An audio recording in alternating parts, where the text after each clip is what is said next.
Hey folks, it's Vic Noble here with your weekly trade example for the week ending August the 31st of 2012, end of the month, which is, kind of nice, I guess. We've had some pretty low volatilities going on. In fact, I'll tell you something, the month of August has been like one of the lowest volatility, lowest volume months in a very, very long time. In fact, you know what? I've never seen the average daily ranges as low as they've been across the board. Okay, I'll just show you what I mean. This is the British pound US dollar, and typical of all the currencies. If I zoom this way, see this green stuff at the bottom here, this line going up and down? That shows you the 5-day average daily range. Well, if I, zoom this way out, in fact, let's just put a line across the bottom here. I just want to show you something here. These lows right here, see, I've just got let me zoom this in again. See the low and the volatilities here, right there? Okay, watch this. Watch this. I'm zooming this out as far as I can zoom my charts. That's as far as I can go. When was the last time we were this low? Like right back here in June of 2007. Look what happened after that. Where else do we hit it? Well, nothing. You can't even, my chart, this is back into 2002. I haven't seen these kind of volatilities. I mean, it's unbelievable. What I'm saying is that these things ebb and flow. Like you'll get a low volatility and it gets higher, and then it goes lower and higher and lower and higher and so on. This is going higher again. That means that we're going to get some bigger ranges coming up. It will. You just watch. And there's going to be lots of opportunities. However, you can still get outstanding reward to risk ratios in a low volatility environment. And I think that a lot of people don't quite get that. They think they have to have these big moves to make it. Listen, it's about how much you risk and about how much you make. I mean, if you risk 10 pips and make 20 pips, you just made 2 to 1. Does that make sense? So, I'll just give a couple of examples here, actually. In fact, this week, there have been, some really nice trades, despite the fact of all these little, look at the euro yen. Look at this. Would you call this very exciting here? I mean, that's just chop, chop, chop, chop, up and down like this.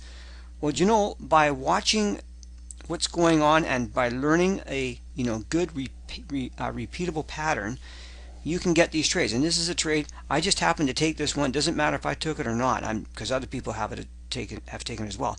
This is what's called our pattern number 6 in the RFP course, and it's also like there's a buy right down here. Really nice setup.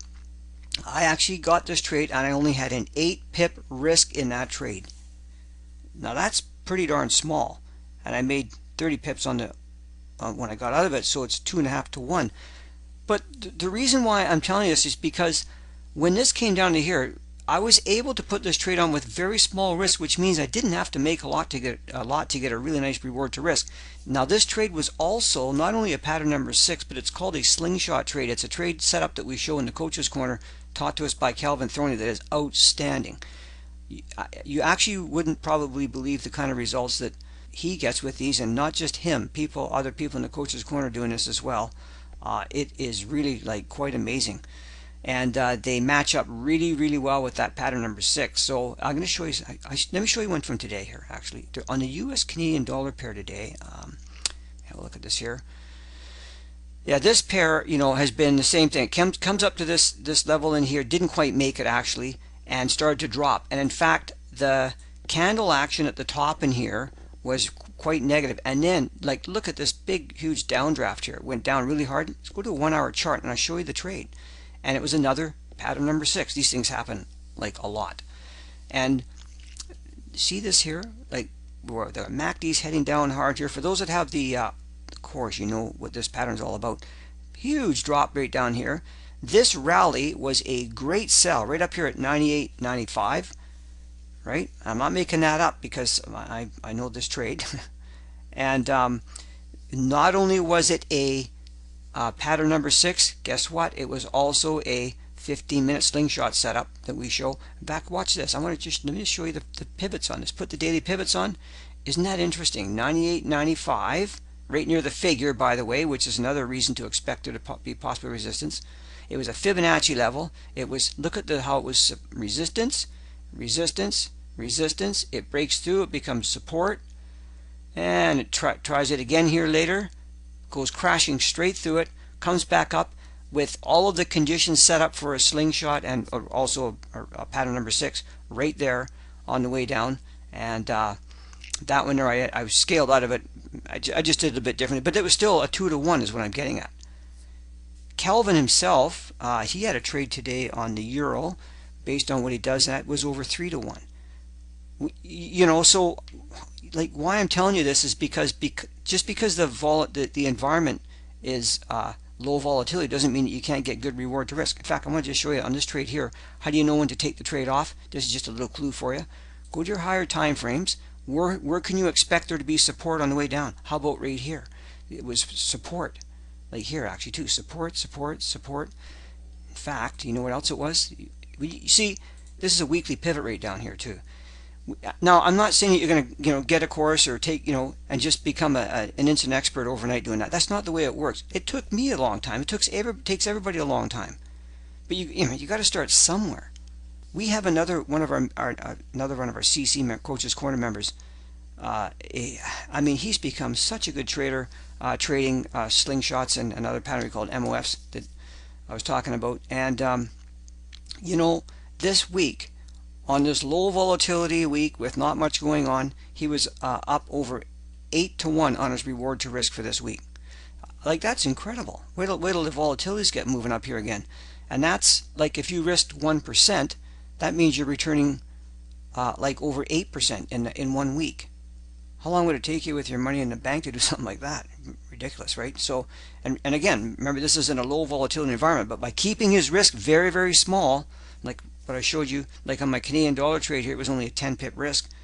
By keeping your risk really, really small, which is what that slingshot strategy allows you to do when you, it's very, very effective. He's able to achieve like pretty amazing results, I'd say. And he's been doing this consistently now for a long time. So it's not like it just, worked once or twice and doesn't work anymore. It works in all environments and everything. So anyway, just a little tidbit of information. But I just want to point out this week that, if you have a good solid approach, right, and you're able to manage your risk well and manage your rewards properly, the environment is not like such a big deal. In other words, you can certainly get outstanding results even when things are low volatility, because your stops are just that much tighter, and so are your profit targets. So it's all relative. Anyway, matter of learning how to do it. So I hope that little bit of information is helpful to you. I do expect, by the way, that September we're going to pick up these volatilities again, because they've been incredibly small. Like, I mean, anyway, we'll see what happens, but they will pick up. It's just not a matter of when, not if. You guys have a great weekend. It's a long weekend here up in North America, and I'm in Canada and in the United States, Labor Day weekend, and so look for things to be pretty quiet on Monday. You never know, though. It's the markets. So there's the Jackson Hole Symposium going on right now in the U.S. and Jackson Hole, Wyoming. So with all of the central bankers and financial ministers and so on, and anything can happen. Boy, things can get really volatile when these guys speak. So be aware of that. And that'll be once that's over, we'll see where things get going. But I would expect them to really start to pick up in terms of movement. Have a great weekend, you guys, and catch you at the end of next week with another weekly trade example. Take care.